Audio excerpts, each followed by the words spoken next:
Hello everyone, welcome to the Manu Law classes in the session of Daily News Analysis. Today is 23rd of October 2024. I am Naresh Sharma, going to discuss with you the current affairs of the day. So first of all, we are going to discuss some questions based on the previous day session. So कल के questions पर हम चलते हैं. कल हमने discuss किया था that there is a dispute going on in the supreme court of India regarding the Uttar Pradesh madrasas act और उसका सीधा जो रिलेशन है वो है एजुकेशन से और राइट टू एजुकेशन से उसका डायरेक्ट रिलेशन है. सो उस टॉपिक के रिगार्डिंग में कुछ क्वेश्चंस देख लेते हैं. What does article 21A of the Indian constitution pertain to. ये जो आर्टिकल है वो किस सब्जेक्ट से रिलेट करता है. ये रिलेट करता है राइट टू एजुकेशन से आर्टिकल 21A. नेक्स्ट हमारे पास में क्वेश्चन है in which year was the article 21A inserted into the Indian constitution.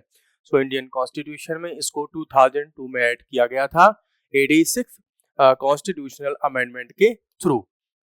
Next question है कि इस आर्टिकल में जब हम राइट टू एजुकेशन की बात करते हैं जो फंडामेंटल राइट है उसमें किस एज ग्रुप की बात की गई है. तो that is 6 years to 14 years की इसमें बात की गई है. नेक्स्ट क्वेश्चन है what does article 28 of the Indian constitution address. इस आर्टिकल को मैंने कल भी डिस्कस किया था जब हम उत्तर प्रदेश मदरसाज एक्ट के रिगार्डिंग में सुप्रीम कोर्ट के जो चीफ जस्टिस ऑफ इंडिया है उन्होंने अपना एक ओरल ऑब्जर्वेशन दिया था उसके रिगार्डिंग में. क्वेश्चन नंबर 4 का आंसर आपको बताना है. इसमें क्लियर आपको आंसर यहाँ पे शो रखा है. नेक्स्ट क्वेश्चन है which type of educational institution is not allowed to provide religious instruction under article 21 का जो है sub article 1.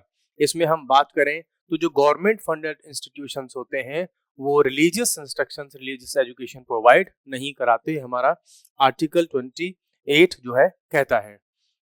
What does Article 30 of the Indian Constitution pertain to? ये किससे रिलेटेड है. ये रिलेटेड है right of minorities to establish and administer educational institutions. जो article 30 है ये रिलेटेड है जो माइनॉरिटीज होंगी वो अपने एजुकेशनल इंस्टीट्यूशंस को स्टैब्लिश कर सकती हैं और उनका एडमिनिस्ट्रेशन कर सकते हैं. Who can exercise the rights provided under Article 30? तो इन राइट्स को कौन प्रोवाइड करता है. मीन्स जब भी हम इंडिया में माइनॉरिटी वर्ड की बात करते हैं तो ये माइनॉरिटी किस बेसिस पर डिफाइन होती है.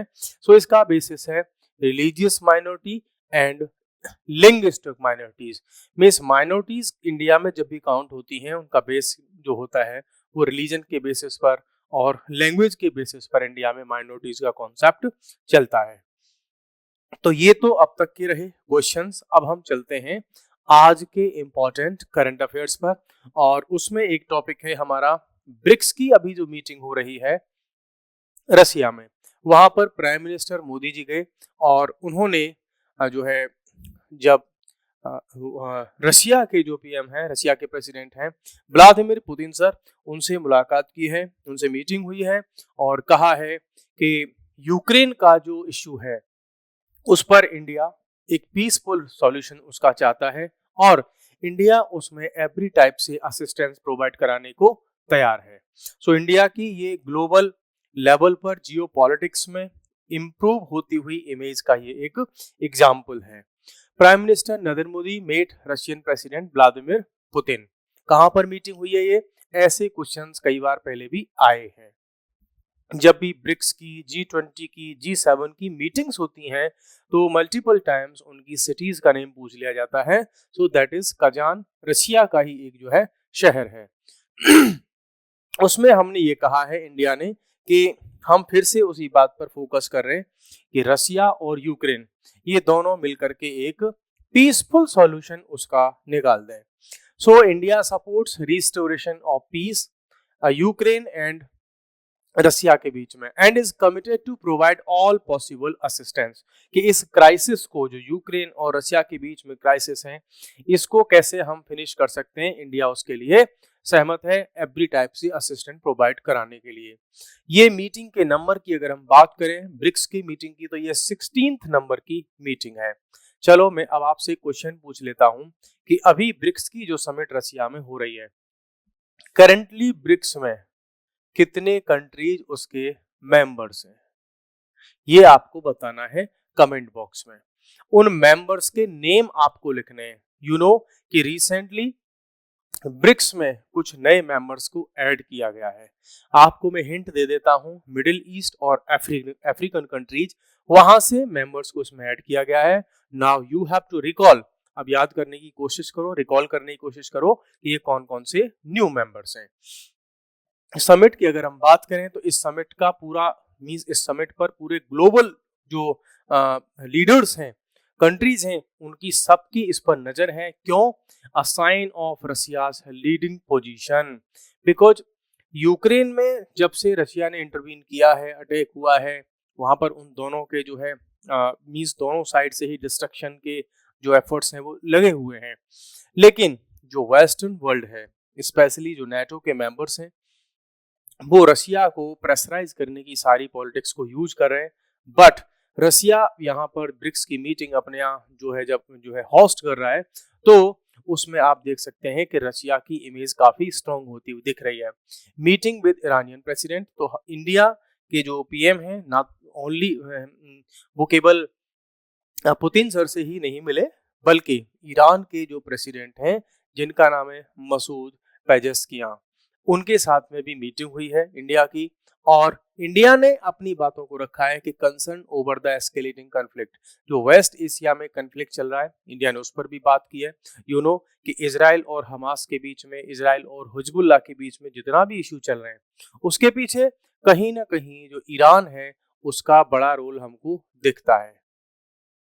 तो इसलिए ईरान के इस विषय पर इंडिया ने डिस्कस किए हैं इन पॉइंट्स को भी। चाबहार पोर्ट के बारे में भी डिस्कशन किया। INSTC international north south corridor, transport corridor, उस पर भी इंडिया जो है डिस्कस कर रहा है। और अफगानिस्तान की जो सिचुएशन है उस पर भी इंडिया ने जो ईरान के प्रेसिडेंट है उनके साथ में डिस्कशन किया है। उनका नाम क्या है? मसूद पेजेस्कियान।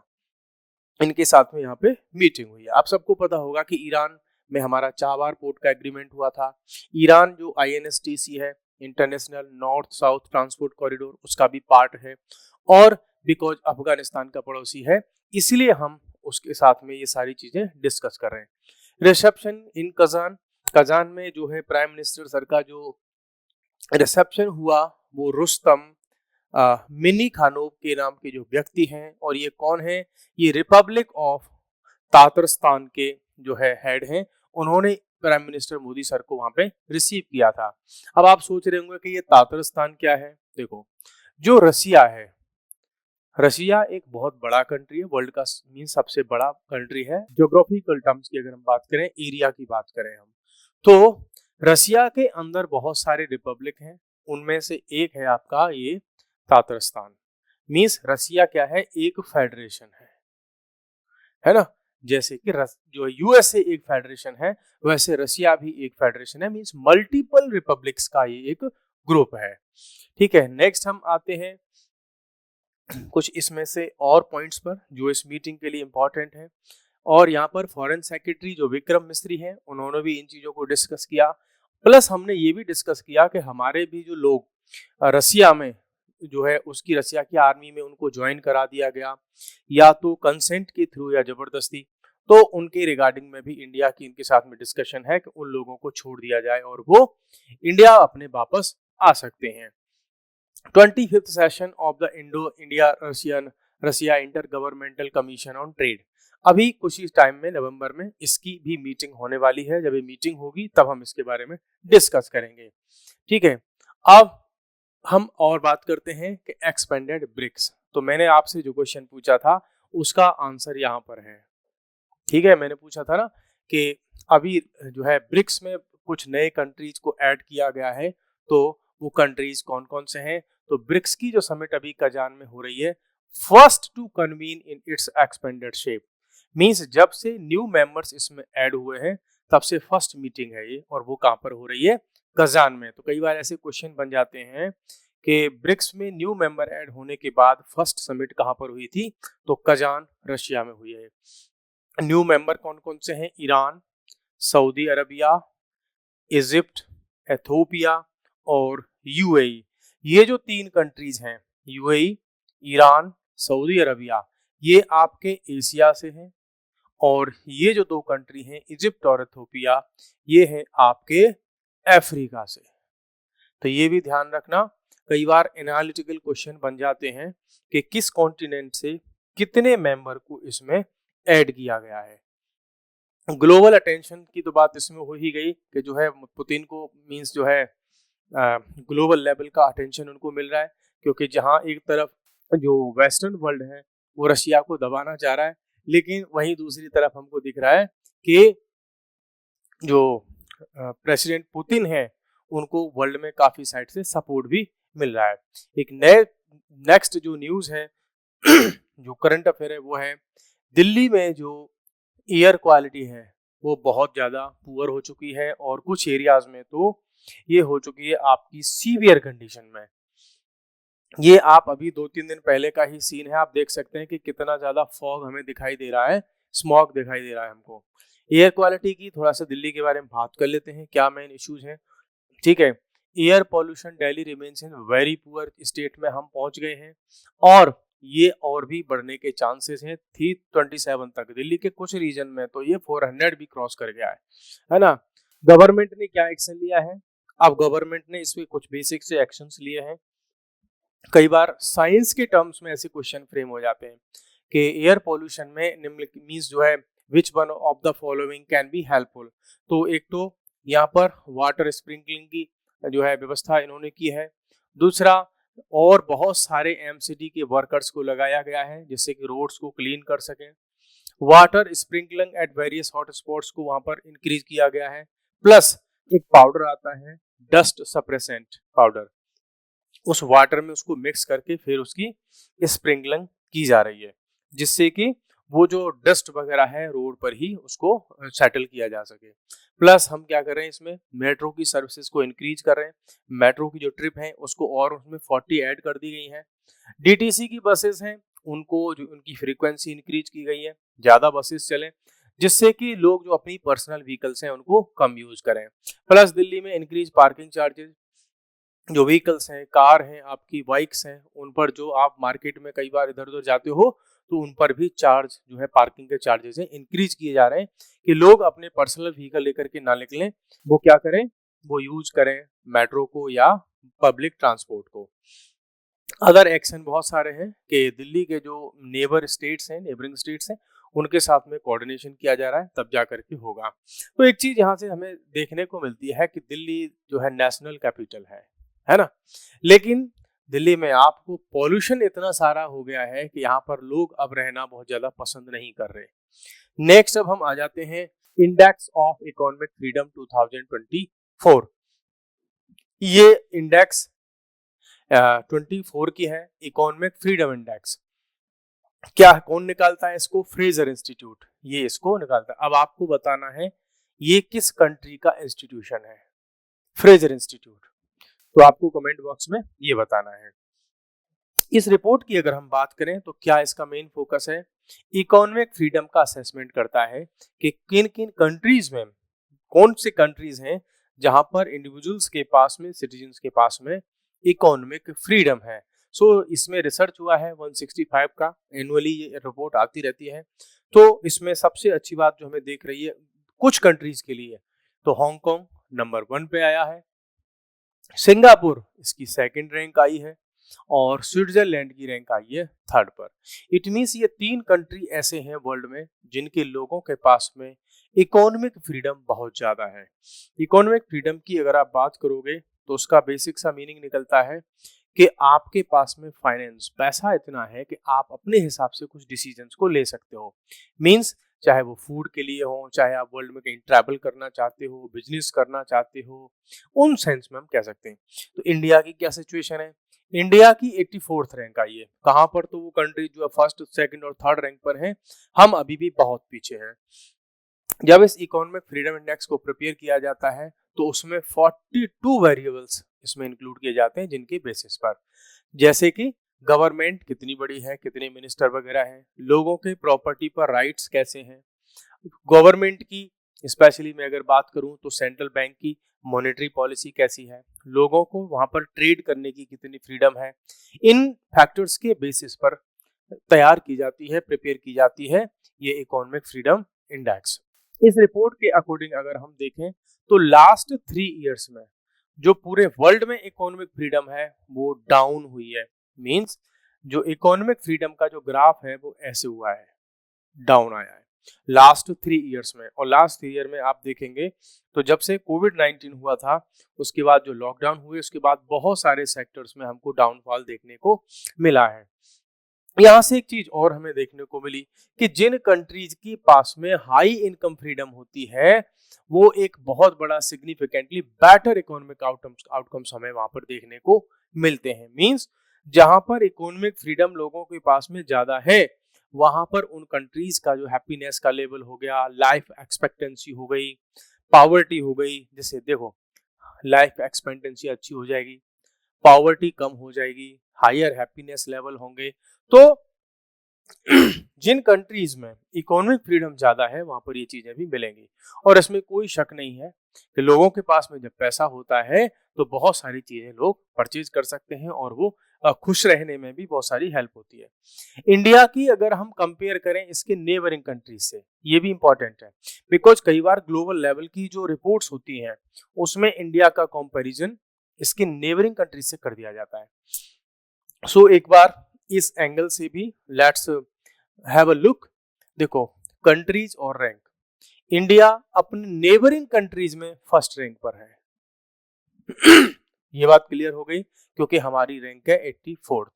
हमारे बाद सेकंड नंबर पर आता है नेपाल, उसकी 86 रैंक है, भूटान 98, चाइना 104। तो देखो इससे एक चीज अच्छी दिख रही है कि हम चाइना से किसी सेगमेंट में तो आगे हैं, श्रीलंका से भी हम आगे हैं और बांग्लादेश भी आगे हैं। और एक जो नई चीज है वो आप देख सकते हैं कि जो पाकिस्तान है हमारे नेबरिंग स्टेट्स में उसकी लास्ट रैंक है, लास्ट रैंक उसकी आई है पाकिस्तान की। और फर्स्ट पर कौन है? इंडिया है, अगर हम अपनी नेबरिंग कंट्रीज के साथ में इंडिया का कंपैरिजन करें। अब इसमें एक चीज और हम देख लेते हैं जहां से बार बार क्वेश्चंस बनते हैं, थोड़े से एनालिटिकल क्वेश्चन कैसे बनते हैं वो आपको यहाँ पर दिखा देता हूं मैं। देखो यहाँ पर हम वर्ल्ड के जो टॉप 10 कंट्रीज हैं उनके अकॉर्डिंग कैसे एनालिटिकल क्वेश्चंस बनते हैं हम बताते हैं आपको। जैसे अभी एक क्वेश्चन बना दिया जाए कि इकोनॉमिक फ्रीडम में टॉप 10 कंट्रीज ओनली यूरोप से आते हैं, ये अगर स्टेटमेंट आए तो क्या ये करेक्ट है? देखो हांगकांग यूरोप का तो नहीं है, सिंगापुर यूरोप का तो नहीं है, तो ये स्टेटमेंट हमारा इनकरेक्ट हो गया। या हम ये कहें कि टॉप 10 कंट्रीज में है ना केवल एशिया के कंट्रीज आते हैं, तब भी इनकरेक्ट हो गया।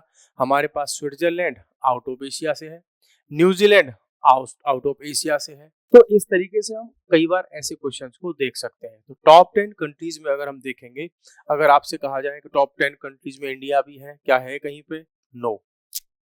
कई बार फर्स्ट रैंक में यूएसए को उठा के रख देगा, क्यों? कि लोगों के मन में सीधा ध्यान आता है कि शायद यार यूनाइटेड स्टेट्स ऑफ अमेरिका है, ये फर्स्ट पर होगा।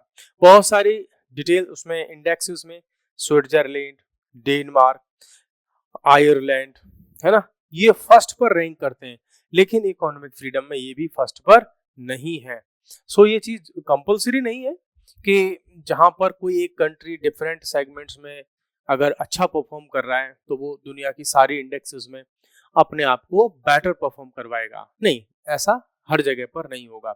सो आज के इस सेशन में हमने ये 3 टॉपिक्स को डिस्कस किया। अब देखो कल के लिए आपको मैं कुछ होमवर्क देता हूं। Air quality index, air quality index को यहाँ पर ये क्या है, इसमें क्या किन किन फैक्टर्स के बेसिस पर एयर क्वालिटी इंडेक्स को प्रिपेयर किया जाता है, आप इसको देख लेना। और इंडिया में इस एयर क्वालिटी इंडेक्स को कौन प्रिपेयर करता है और किस लेवल तक इसको सीवियर मानते हैं या नॉर्मल मानते हैं। जब आप व्हाट की बात करोगे तो साथ में आपको ये एग्जाम के पॉइंट ऑफ व्यू से बता रहा हूँ कि एग्जाम इसी में क्वेश्चंस इसी पैटर्न पर फ्रेम होते हैं।